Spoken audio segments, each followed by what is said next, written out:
একটি লক্ষ্য ঠিক করো, সেই লক্ষ্যকে নিজের জীবনের অংশ বানিয়ে ফেলো। চিন্তা করো, স্বপ্ন দেখো, তোমার মস্তিষ্ক, পেশি, রক্তনালী, পুরো শরীরে সেই লক্ষ্যকে ছড়িয়ে দাও, আর বাকি সবকিছু ভুলে যাও। এটাই সাফল্যের পথ।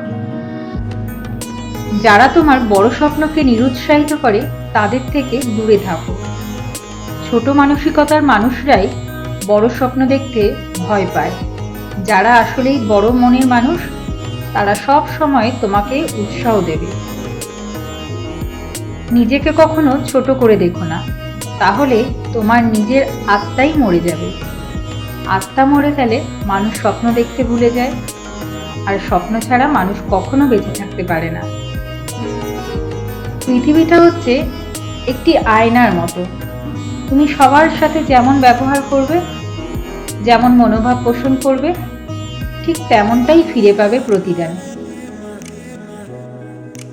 যতক্ষণ আমি শ্বাস নিচ্ছি, আমি চেষ্টা করে যাব, কারণ এখন আমি সাফল্যের সবচেয়ে বড় উপায়টি জানি। আমি যদি যথেষ্ট চেষ্টা করি, আমি জিতবই।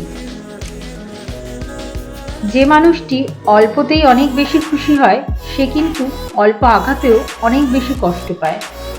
আনন্দ পাবার ক্ষমতা যার যত বেশি, কষ্ট পাবার ক্ষমতাও তার তত বেশি। মানুষের মনটা বড়ই অদ্ভুত। কেউ কাঁদে একটুখানি সুখের আশায়, আর কেউ এক আকাশ সুখ পেয়েও হারিয়ে ফেলে সব অবহেলায়।